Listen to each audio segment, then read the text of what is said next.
오늘 종의 노래 이런 제목으로 하나님의 말씀 증거하겠습니다. 그 다음 주일이 그 종료주일이고요. 또 고난주간 있잖아요. 그래서 오늘과 다음 주는 우리 주님 예수 그리스도의 지상사역 그리고 십자가 대속 사건을 설교할 그 생각입니다. 그래서 특히 이사야 선지서, 구약 선지서 이사야서에서 그리스도를 예언한 성경 구절들을 나누려고 합니다.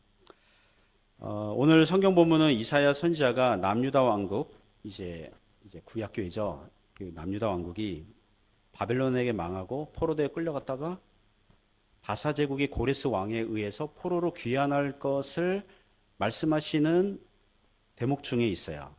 이사야서에는 소위 종의 노래, 이 종의 노래라고 해당하는 본문이 4개가 있는데요.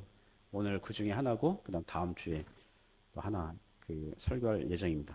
그래서 오늘 성경에 보면 나의 종, 정의를 베푸는 왕이 나오는데 1차적으로는 바사 제국의 고레스 왕을 가리키지만 구약교회가 바벨론 포로되었다가 고레스 왕에 의해서 구출되는 사건을 언급하는 김에, 말씀하는 김에 신약 시대에 오실 그리스도, 고레스 왕은 오실 그리스도를 미리 보여주는 예표 역할에 불과하고 진짜 그리스도는 신약 시대에 오실 예수 그리스도 그분이시다, 이렇게 예언하는 그런 대목이거든요. 그래서 몇 가지 교훈으로 은혜를 나누고자 합니다. 첫 번째는 오늘 본문이 우리에게 주는 첫 번째 교훈은 하나님의 은혜를 받으라는 것입니다. 1절 중반절까지 한번 보겠습니다. 같이 읽어보죠. 1절 중반절까지 PPT 내용 읽겠습니다. 내가 붙드는 나의 종, 내 마음에 기뻐하는 자, 곧 내가 택한 사람을 보라. 1절은 그리스도께서 하나님에게 어떤 분이십니까? 그리스도는 하나님과 어떤 관계입니까? 그걸 설명하고 있습니다. 1절 보면 내가 붙드는 나의 뭐라고 그래요? 종. 예수 그리스도는 하나님의 아들이시거든요. 이게 성경에서 하나님의 아들이시다, 하나님의 외아들이다, 그만큼 하나밖에 없는 귀중한 아들을 우리에게 주셨다, 이렇게 설명할 때 아들을 강조하는 거고요. 또 여기서 그 역할은 하나님의 아들이시면서도 어떤 역할로 오셨다고요? 종의 역할로 오셨다고요. 신약 성경에서 종종 예수님께서 아버지께서 나를 보내셨고 나는 아버지의 일을 한다, 이렇게 말씀하시는 구절들이 있습니다. 한 2개의 구절 보겠습니다. 마가복음 10장 45절인데요. 같이 읽습니다. 인자가 온 것은 섬김을 받으려 함이 아니라 도리어 섬기려 하고 자기 목숨을 많은 사람의 대속물로 주려 함이니라. 여기 보시면 인자가 섬김을 받으려 함이 아니라 도리어 뭐 하려고 하신다고요? 섬기려 하고. 섬긴다. 누가 섬겨요? 주인이 섬겨요? 종이 섬겨요? 종이 섬기는 거죠. 그죠? 종. 자기 목숨을 많은 사람의 대속물, 또 희생제물로 주려 함이니라. 빌립보서 2장 7절 8절에도 이런 구절이 있습니다. 같이 읽습니다.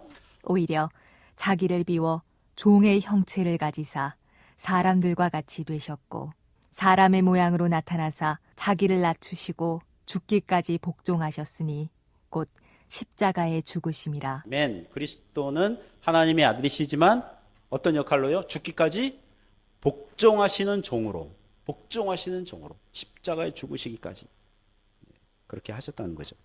우리는 성경에 종 그러면 너무 익숙한 단어여서 별로 뭐라 그럴까요? 좀 별로 그 단어의 어떤 충격, 요게 별로 없을 수도 있어요. 없을 수도 있습니다. 없을 수도 있는데 종 그러면 사실 종은 노예거든요. 우리는 주님의 종, 목사님은 하나님의 종. 종 그러면 뭔가 있어 보이는 단어처럼 느껴지는데 실은 노예예요, 노예. 우리나라 옛날 같으면 뭡니까? 돌쇠와 마당쇠예요. 하인, 종, 그렇게 오셨다는 거예요. 회사에서 사장과 부하 직원이 있다고 합시다. 서로 관계가 어때요? 부하 직원은 종이에요, 아니에요? 사장이 종이에요, 아니에요? 아니죠, 아니잖아요. 그냥 부하 직원이잖아요. 그렇잖아요. 월급 주고 월급 안 주면 어떻게 해요? 부하 직원은 그만두거나 뭐 노동청에 고발하거나 뭐 그러겠죠. 근데 부하 직원이 일을 잘 못해요. 그 사장이 볼 때 일을 못해요. 그럼 어떻게 해요? 자르거나, 그죠? 또 애매한 부하 직원들이 있거든요. 이게 자르자니 좀 그렇고 데리고 있자니 좀 그런 게 있잖아요. 그죠? 그래서 악덕 사장을 만나거나 무능력한 직원을 만나면 둘 다 마음고생이 심할 수 있죠. 그러나 우리 주님은 하나님 아버지께서 보내시고 시키신 일을 어떻게 해요? 충성되이 죽기까지 복종하셨으니 완전하게 섬기신 줄 믿습니다. 그래서 성부와 성자 사이에는 서로 간에 답답함이나 갈등이 없으셨어요. 그 다음 1절에 보시면 이렇게 나옵니다. 내가 붙드는 나의 종 내 마음에 어떤 자요? 기뻐하는 자, 사랑하는 자, 만족하고 기뻐하는 자, 곧 내가 택한 사람을 보라. 이 구절은 마태복음 3장에 나오는 예수님의 세례 사건을 떠올리게 합니다. 예수님께서 세례 요한에게 세례를 받으시고 하늘로서 성령이 비둘기 같은 모양으로 예수님께 오셨고 하늘에서 소리가 나요. 어떤 소리가 나요? 이는 내 사랑하는 아들이요 내가 기뻐하는 자라. 기뻐한다 그랬어요. 기뻐한다. 내 마음에 기뻐한다. 그래서 예수님의 사역의 원동력은요, 하나님의 사랑과 기쁨인 줄 믿습니다. 지난 목요일에 우리 자매님들 성경 공부 시간에 드라마 폭삭 속가수다 얘기가 나왔어요. 저는 본 적이 없거든요. 그래서 저는 드라마 보느라고 1시간 이상을 그게 되게 힘들어요. 그래서 그 유튜브로 4, 5분짜리 요약판 몇 개 봤어요. 요새 유행한다 그러니까. 근데 제가 이걸 깨달았어요. 좋은 드라마는 4분, 5분짜리로도 충분한 감동과 눈물을 준다. 별로 반응이 안 좋습니다. 드라마 에피소드 중에 이런 게 있더라고요. 그 여주인공 이름이 애순이잖아요. 어린 딸 애순이가 작은아버지 집에서 잠시 지내는 장면이 있어요. 이게 애순이 아빠가 죽고 또 엄마는 또 일하느라고 딸 애순이를 잘 돌보지 못하니 작은아버지 집에 잠시 맡긴 거죠. 근데 그 집에서 애순이는 구박을 받아요. 그리고 작은아버지 식구가 5명이거든요. 애순이까지 합치면 6명이잖아요. 그러면 생선 반찬 사면은 6마리 사야잖아요. 근데 조기입니까? 조구라 그러는 조기? 5마리만 사는 거예요. 애순이는 안 주는 거예요. 그 얘기를 애순이 엄마가 듣고 화가 나가지고 이 조기를 잔뜩 사와가지고 이 작은아버지 이 밥상에다가 이렇게 내동댕이 치고 애순이를 데려가는 장면이 있거든요. 애순이는 구석에서 설거지하고 있고. 이건 드라마 그 대사예요. 이렇게 제가 뭐라고 하는 게 아니라 대사인데 설거지하고 있는 거예요. 뭐 구박받고. 조기도 제대로 못 먹고. 이 설거지는 우라질 하면서 애순이를 딱 데려가는 장면이 있거든요. 제가 그 장면 보면서 구박받는 애순이를 사람답게 키운 것은 엄마의 사랑이죠. 그렇잖아요. 사람을 사람답게 만드는 건 사랑이거든요. 제가 CBS 새롭게 하소서와 같은 간증 프로그램 종종 볼 때가 있습니다. 여러 간증들이 나오는데요. 그 중에 한 80%는 8알은 어릴 적에 가정에서 아버지나 어머니에게 학대를 당하면서 자랐어요. 많은 사람들이, 한국의 많은 그리스도인들이. 그 방송 MC들이 놀래요. 도대체 우리 아버지 어머니 세대는 한국에 어떤 일이 있었길래 이렇게 자녀들을 이렇게 험하게 대하는가. 실은 우리 부모 세대도 그 윗세대, 할아버지 할머니 세대로부터 어떻게 보면 잘 못 받았죠. 아버지는 어떻게 해야 되고 어머니는 어떻게 해야 되는지 잘 못 받았죠. 부모의 사랑을 못 받고 자라면 티 나요, 안 나요? 티 나요. 반대로 부모의 사랑을 받고 자라도 티가 나요, 안 나요? 티 나요. 사랑 받든가 안 받든가 그 티 나요. 근데 사랑받지 못하고 자라면 나중에 자라서 어떻게 다른 사람을 사랑해야 될지 잘 몰라요. 사랑을 받아들이기도 힘들어하고 사랑을 주기도 힘들어요. 그러나 그리스도 안에서 이게 회복이 되는 줄 믿습니다. 최근에는 어느 형제의 간증을 들었습니다. 그 형제는 인생 도중에 은혜 받고 예수님 믿게 되고 나중에 목사가 됐고 자녀들도 둘인가 셋인가 돼요.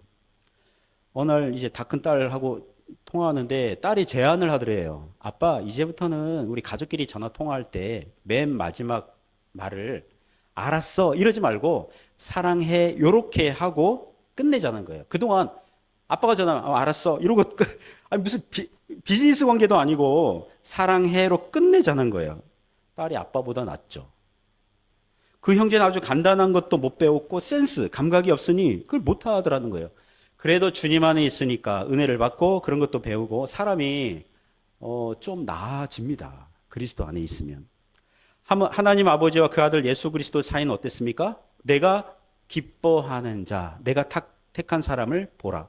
예수님은 하나님 아버지의 사랑을 받으면서 사역하셨다는 것입니다. 그러므로 우리도 가장 먼저 우선시해야 되는 건 뭐냐 하면 하나님의 사랑과 기쁨을 받는 것인 줄 믿습니다.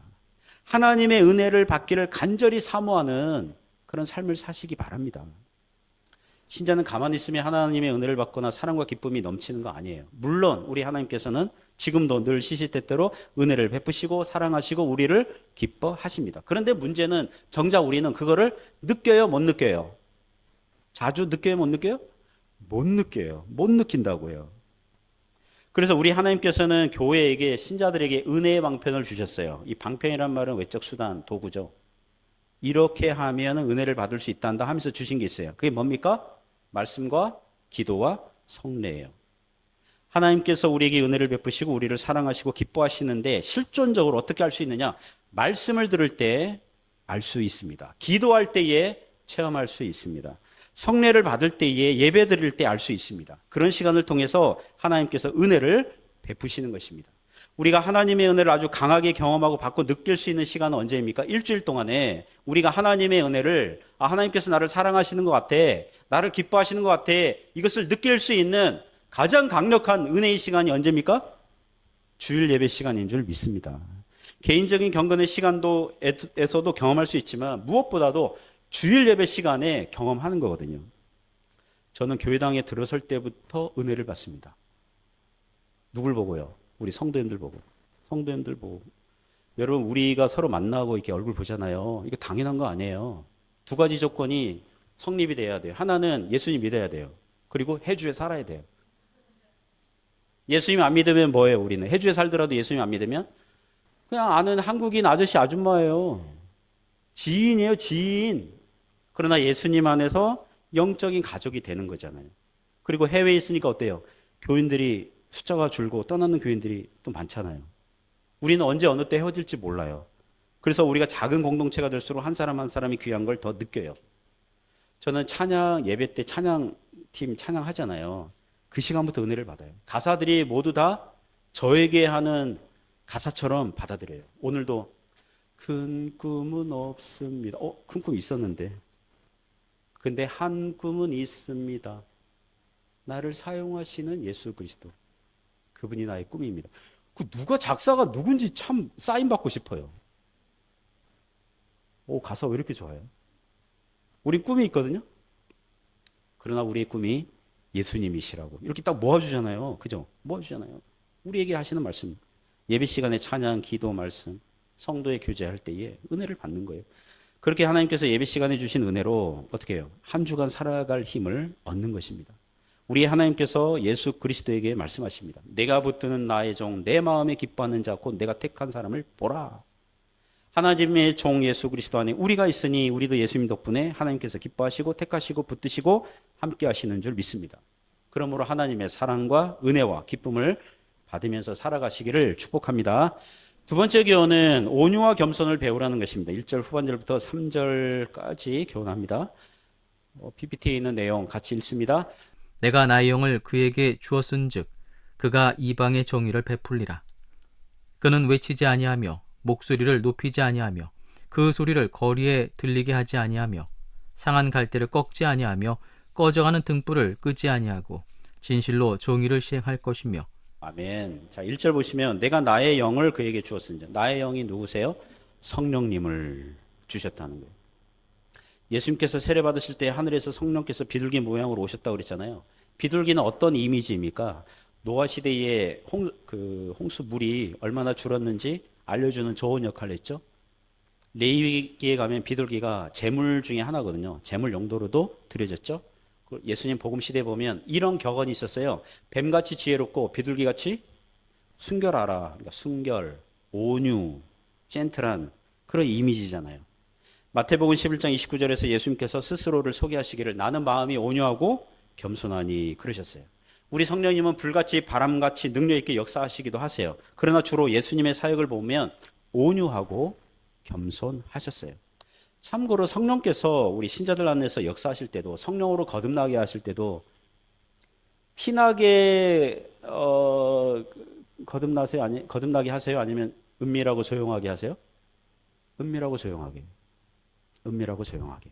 바람이 어디서 와서 어디로 가는지 모르듯. 하지만 바람이 역사하는 건 분명하고, 그죠? 예전에는 우리가 예수님 안 믿어 이랬는데 어느새 우리의 심령이 부드러워져서 예수님 믿고 있고. 여러분 지금 교회당에 와 있잖아요. 모두 성령 하나님의 놀라운 역사인 줄 믿습니다. 우리가 교회당에 와서 예수 믿고 있다고요? 예배드리고 있다고요? 이건 기적 중의 기적이에요. 성령님의 역사예요. 지금 제가 강단에서 설교하고 있습니다. 제가 은혜를 만들어낼 수는 없어요. 저는 동일한 설교를 할 뿐이에요. 우리 성도님들의 영혼과 마음에 성령께서 역사하셔서 각자의 처지와 환경에 맞게 적절하고 합당하게 은혜를 주시는 줄 믿습니다. 가끔 제가 설교 끝나면 우리 교인들이 감사 표시할 때가 있거든요. 목사님 설교 은혜 받았어요. 그러면서 그럼 어디에 은혜 받으셨나요? 그러면 제가 설교하다가 잠깐 예화를 들거나 지나가는 말 하거나 제가 어떤 주된 메시지가 아니라 그냥 느낌이 곁다리 어떤 이렇게 그런 말에서도 은혜를 받는 거예요. 그러니까 저도 전혀 예상하지 못한 부분에서 하나님께서 은혜를 주시는 거예요. 그 누구의 사역입니까? 성령님의 사역인 것입니다. 1절 후반절에 보시면 그가 이방의 정의를 베풀리라 그랬고요. 3절 후반절에도 보시면 진실로 정의를 시행할 것이며, 나중에 4절 후반절에도요. 세상의 정의를 세우기에 이르리니, 이런 표현이 있어요. 여기서 정의는 히브리어로 미시파트라는 단어예요. 미시파트. 이게 재판 용어예요. 재판 용어. 누가 이 당시 재판했습니까? 왕이 재판했어요. 그러니까 예수님께서 종으로 오셨지만 하시는 일은 왕으로서 일하셨다는 것입니다. 왕으로서 정의를 세우시려고 일하시고 다스리시고 통치하셨다는 것입니다. 지난주에 한국에서 헌재에서 윤 대통령, 이제는 전직 대통령이시네요. 윤 대통령 탄핵 인용하는 선고가 내려졌습니다. 거의 넉 달, 계엄 일어나고 거의 넉 달 만에 나왔습니다. 탄핵 선고, 제가 선고할 때 그걸 봤거든요. 생방으로 봤는데. 선고가 내려지는데 눈물이 그냥 주르륵 그냥, 너무 저는 감격적이었어요. 우리나라 국민들 여론조사하면 30%는 탄핵 반대, 70%는 탄핵 찬성이에요. 그러니까 여러분 중에도 한 30%는 탄핵 반대, 70%는 탄핵 찬성, 뭐 그렇게 계시겠죠. 그래서 탄핵 반대하시는 분들은 매우 안타깝게 여길 수도 있습니다. 그러나 이번 헌재에서 탄핵 인용은 최소한 한국에서 정의가 그래도 작동하고 있는 신뢰라고 봅니다. 일반 은총 안에서 법과 질서가 세워지는 거예요. 물론 세상에서의 정의는요, 한계가 있어요. 모든 재판 결정이 100% 다 옳은 것은 아니라는 것이 이 세상에서는 그런 일이 있다는 것을 염두에 두기는 해야 됩니다. 구약 성경에도 지도자가 타락하면요, 재판을 굽게 해요. 불공평한 재판을 해요. 선지자의 책망들 중에 하나가 그런 거예요. 하지만 오늘 본문에서 그리스도께서 오셔서 이 정의를 베풀고 정의를 시행하신다. 이것은요, 영적인 통치와 시행인 줄 믿습니다. 신령한 통치와 시행이에요. 우리 예수님께서 믿는 신자들을 다스리시고 통치하실 때 어떻게 하는지 2절, 3절에서 말씀을 해요. 먼저 2절을 같이 읽어보겠습니다. 2절 같이 읽습니다. 그는 외치지 아니하며 목소리를 높이지 아니하며 그 소리를 거리에 들리게 하지 아니하며. 그리스도께서 온유하시고 겸손하신 사역 방법을 말씀하시는 거죠. 우리 예수님은 태어나실 때 작은 마을 베들레헴에서 태어나셨어요. 지금도 베들레헴은 작아요. 이스라엘의 베들레헴 지금도 작아요.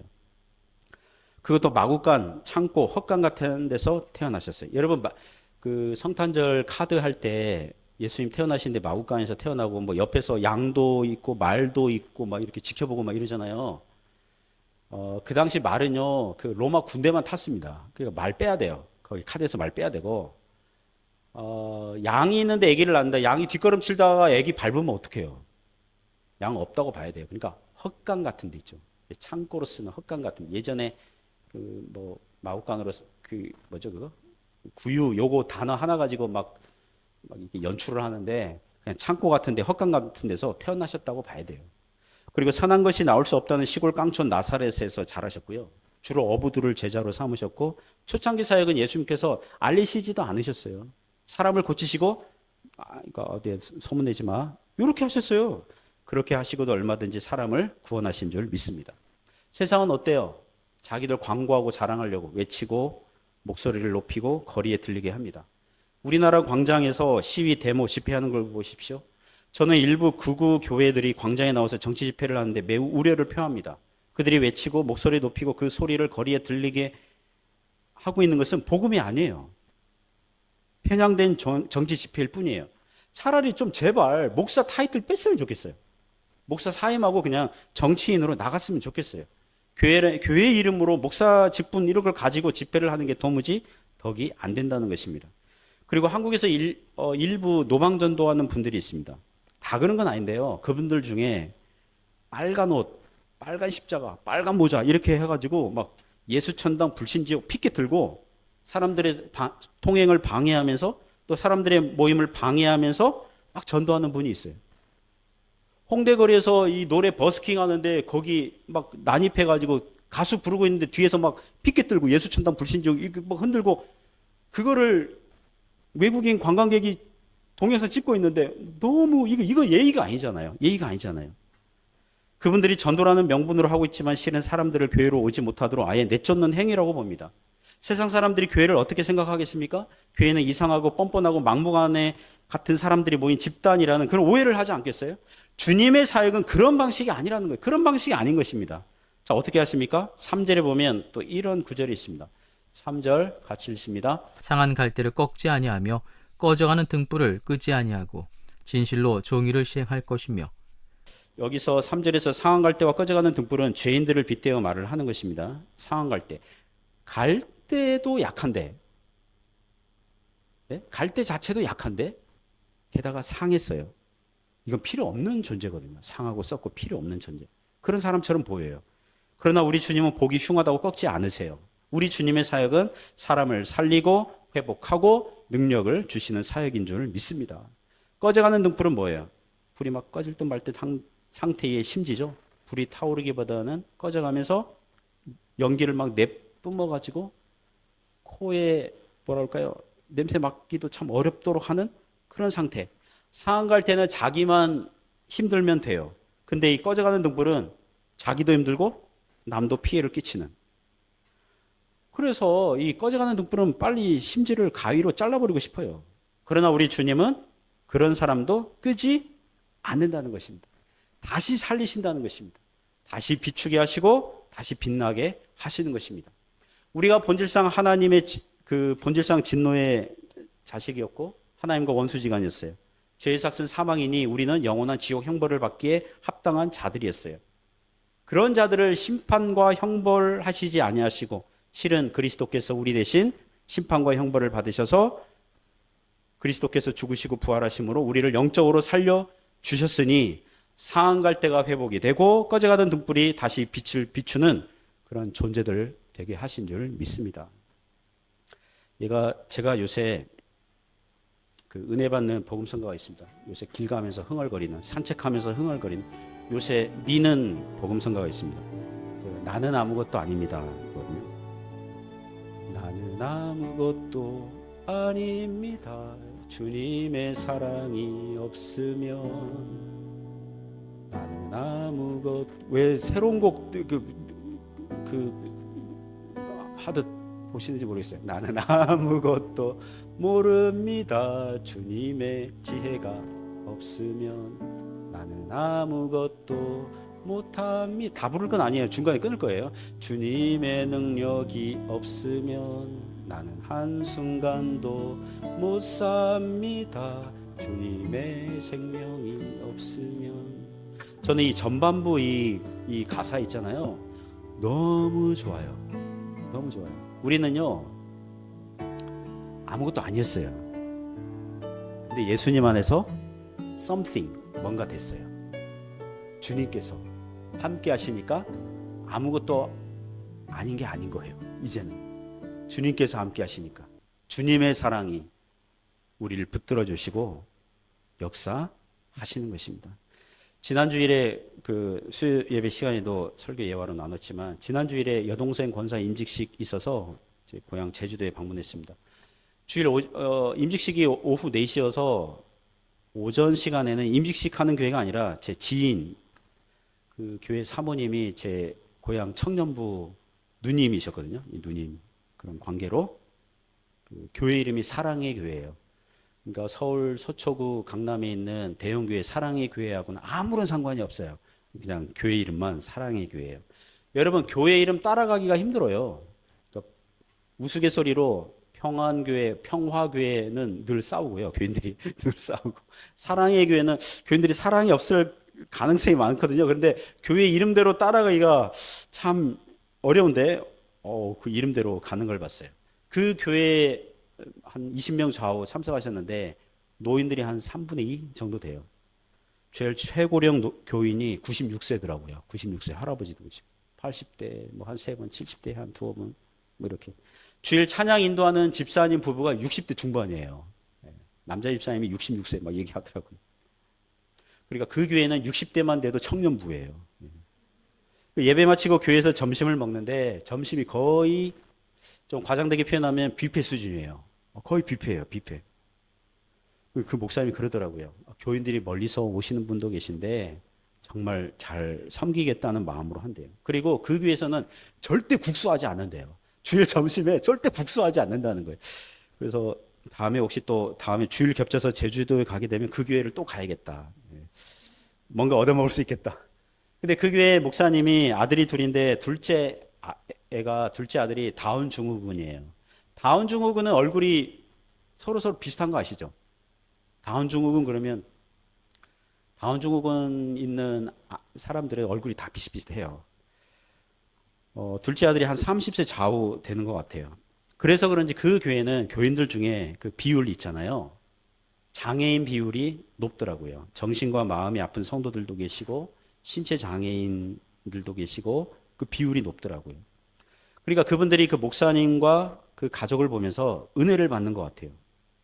그러니까 그분들이 오시면서 이 교회는 내가 비빌 만한 언덕이 있을 것 같아. 이렇게 생각해서 오시는 것 같아요. 저도 그 목사님 부부로부터 많은 감동을 받았어요. 사랑하는 성도 여러분, 이 세상에 필요 없는 사람 없고요. 가치 없는 사람 없어요. 그 무엇보다 주님 안에 있을 때에 주님 나라의 필요와 쓸모가 있고 가치 있는 인생이 되는 것입니다. 그 목사님 둘째 아들이 그 음향 그거 하더라고요. 교회에서. 그거 섬기고. 우리 주님은 상한 갈 때도 꺾지 않으시고 꺼져가는 등불도 끄지 아니하시니 우리가 그와 같은 자들이었는데 주님 안에서 회복과 용서와 능력을 받은 줄 믿습니다. 그래서 우리도 이웃을 볼 때에 온유하고 겸손하게 그러한 시각으로 바라볼 수 있기를 주님의 이름으로 축복합니다. 세 번째 교훈은 낙심하지 말라는 것입니다. 이것을 긍정문으로 바꾸면 그리스도 안에서 용기를 가지라는 거죠. 4절에서 교훈합니다. 같이 읽습니다. 그는 쇠하지 아니하며 낙담하지 아니하고 세상에 정의를 세우기에 이르리니 섬들이 그 교훈을 앙망하리라. 자, 우리 주님의 사역 스타일은 시간을 오래 두고 하십니다. 성경을 보세요. 창세기에 천지 창조로 시작해서 요한계시록에 그리스도의 재림으로 신천신지 새하늘과 새 땅 이루어지는 걸로 이게 성경 스토리가 딱 맞춰지잖아요. 성경의 모든 사건들이 다 이루어졌고 오직 예수 그리스도의 재림으로 인한 새하늘과 새 땅 그 사건만 아직 오지 않았어요. 시간을 오래 두고 사역하신다는 말은 그 도중에 전혀 주님의 뜻과 의도와는 반대로 가는 것 같은 일들을 만날 수 있다는 것입니다. 주님께서 정의를 베푸시고 다스리시고 상한갈 때를 꺾지 않으시고 꺼져가는 등불도 끄지 아니하시고 진실로 정의를 시행하시는데 믿는 신자들이 도중에 넘어지고 자빠지고 구원의 은혜도 모른 채 감사할 줄 모르고 살아가는 삶이 있을 수 있다는 것입니다. 그리고 이 세상에서는 기독교가 점점 현대에 올수록 힘이 약해지고 교회 사람들의 숫자가 줄어들고 유럽이나 그 서구권 교회에서는 그 교인들이 줄어드니까 건물 유지할 수가 없어서 매물로 내놓는 교회들이 많다고 하잖아요. 500년 된 교회, 1000년 된 교회당 막 매물로 나오고 막 그렇게 합니다. 우리나라도 점점 매물로 나오는 교회당들이 있습니다. 카페로, 커피숍에 팔리고, 클럽에 팔리고, 무슨 레저 센터로 팔리고 막 이런다고 하지 않습니까? 앞으로 기독교는 그리고 한국교회는 장래 소망이 있습니까? 이렇게 질문하면 많은 성도님들이 긍정적인 답변을 하기가 어려울 것입니다. 그러나 주님의 사역 스타일과 마음가짐과 태도가 어떠십니까? 4절 보니까 그는 쇠하지 아니하며 그리고 낙담하지 아니하고 세상의 정의를 세우기 이르리니 섬들이 이방 나라를 얘기합니다. 여기 섬들. 섬들이 이방 나라들. 교훈을 앙망하리라. 제가 우리나라 그 성경 번역 그 번역본 몇 개 이렇게 보니까 우리말 번역 그리고 쉬운 성경 번역 여기 보니까 문장을 이렇게 바꿨어요. 도치했어요. 이런 식으로 번역을 했더라고요. 세상의 정의를 세울 때까지 그는 쇠하지 아니하며 낙담하지 아니하실 것이라. 그 말이 그 말이지만 목적과 목표를 이루기 전에는 주님께서 쇠하시거나 낙담하지 않겠다는 것입니다. 예수님께서 십자가에 죽으시고 부활하시고 승천하시고 12제자만 덩그러니 남게 되었습니다. 물론 마가의 다락방에서 120명 그 성도들이 있었고 또 부활의 목격자 500여 형제들이 있었지만 과연 나사렛 예수 그리스도를 따르는 이 무리들이 계속해서 그 영향력이 확대가 될까? 그렇게 질문했다면 비관적이었을 거예요. 많은 성도들이 비관적이었을 거예요. 하지만 우리 주님께서 기독교 복음을 쇠하지 않게 하셨고 낙담하지 않도록 하신 줄 믿습니다. 초대교회의 로마 제국의 핍박과 환란을 견뎌내게 하셨고 중세교회의 암흑기도 통과하게 하셨고 근대와 현대에 와서 이 다원주의, 기독교 외에도 구원이 있다는 식의 사상이 휩쓸고 있는 이 세월도 지금 통과하고 있습니다. 교회로 하여금 견디게 하셨고 버티게 하셨고 부흥하기도 하시고 자리를 잡게 하시는 것입니다. 그러므로 사랑하는 성도 여러분, 낙심하지 마시고 염려하지 마시고 도리어 믿음으로 감사함으로 기도하면서 나아갈 수 있기를 축복합니다. 저희 가족이 토요일 날 줌으로 두 딸은 캐나다에 있고 아들은 한국에 있고 부모는 지금 여기 중국에 있으니 위챗으로 기도해, 줌 기도해. 근데 최근 어떻게 지내니 얘기하고 간단히 기도 제목 나누고 기도하고 그렇게 끝내거든요. 그 기도 제목 우리 가족들 보니까 염려와 기대, 근심과 소망이 막 이렇게 딱 섞여 있어요. 큰 딸은 뱃속에 지금 임신 4개월째거든요. 그래서 아빠 아기가 건강하게 뱃속에서 계속 자랄 수 있도록 기도 부탁해요 이러고, 둘째 딸은 지금 캐나다 영주권 받기가 어렵잖아요. 그래서 영주권 잘 받을 수 있도록 그거를 위해서 지금 기도하고 있고, 셋째는 학업과 공부 그거 위해서 기도하고. 우리 부부는 기도 제목이 아주 단순해요. 요새 미는 기도 제목이 있습니다. 요새 자주 내는 기도 제목이 있는데 뭐냐면, 얘들아 아빠 엄마가 여기서 잘 버틸 수 있도록 기도해줘. 버틸 수 있도록 기도해줘. 우리 인생의 여정을 보면 늘 승승장구만 있는 게 아닙니다. 때로는 잘 되게 하시지만 때로는 안 되게도 하시는 것입니다. 우리 주님께서 우리에게 발등에 불이 떨어지게 하실 때가 있고요. 어느 정도 무거운 짐을 우리의 허리에 두셔서 감당하게 하시는 거예요. 사망의 음침한 골짜기를 통과하면서 느끼는 두려움과 염려가 생기기도 하시고요. 까딱 잘못하면 쇠하고 낙담하고 염려하면서 무너지기 쉬운 그런 환경 가운데 있도록 하시는 거죠. 그러나 우리 주님께서 말씀하시죠. 우리 마태복음 11장 28절부터 30절 같이 한번 읽어보겠습니다. 수고하고 무거운 짐 진 자들아 다 내게로 오라. 내가 너희를 쉬게 하리라. 나는 마음이 온유하고 겸손하니 나의 멍에를 메고 내게 배우라. 그리하면 너희 마음이 쉼을 얻으리니 이는 내 멍에는 쉽고 내 짐은 가벼움이라 하시니라. 아멘. 여러분, 누가 주님께 올 수 있습니까? 수고하고 무거운 짐진 자들이 올 수 있어요. 그거를 인식하고 깨닫고 느끼는 사람이 올 수 있어요. 이건 내가 질 수 있어. 내 짐은 내가 질 수 있어. 왜 내가 예수님께 가야 돼? 이런 사람 안 와요. 교만한 사람 안 와요. 그러나 내가 질 수 없어. 내 힘과 노력은 할 수 없어. 이렇게 여기는 사람들이 주님께 오는 거예요. 죄의 짐, 인생의 짐을 주님께 가져와야 되겠어. 주님께 오니까 어때요? 주님은 온유하고 겸손하셔서 내게 배우라. 주님께 배우라는 거예요. 짐 매는 법을 주님께 배우라는 거예요. 불필요한 짐들 좀 덜어내고 반대로 반드시 져야 할 짐, 십자가의 짐, 자기 부인의 짐, 이것을 지고, 근데 그 짐들은 쉽고 가벼워요. 주님 잘 따라갈 수 있다는 것입니다. 그러므로 우리 주님은 우리를 포기하지 않습니다. 이 세상의 정의를 세우시고 하나님 나라가 완전하게 세우시기까지 쉬지 않으시고 쇠하지 않으시고 낙담하지 아니하시고 다스리시고 통치하시고 역사하시는 것입니다. 그런데 왜 우리가 뭐라고 포기합니까? 주님의 제자들인데 왜 낙심하고 좌절하려고 합니까? 사랑하는 성도 여러분, 주님 안에서는요 낙심은 없어요. 주님의 사전에는요 낙심과 절망 같은 건 없는 거예요. 물론 가끔 그런 감정은 가끔 올라올 때가 있어요. 낙심, 염려, 걱정, 절망 이런 게 싹싹 올라올 때 있어요. 하늘에 날아다니는 새들 있지 않습니까? 여러분 하늘에 날아다니는 새들 일일이 다 막 총으로 쏘고 막 그물로 잡고 그럽니까? 그냥 날아가라 그러세요. 그냥 날아가라 그냥 그런 감정들이 올 때 있어요. 그냥 날아가라 그러세요. 그냥 날아가라고. 하늘을 날아다니는 새들 그냥 날아가라고. 그러니까 우리는 주님 안에서는 도리어 소망, 기도, 믿음, 용기가 더 어울리는 것입니다. 그래서 신자들이 영적인 시선을 늘 주님 바라봐야 될 줄 믿습니다. 요새 미국 대통령이 전 세계들 대상으로 관세 전쟁 막 하고 있잖아요. 미국 대통령만 봐. 미국 대통령 입만 봐.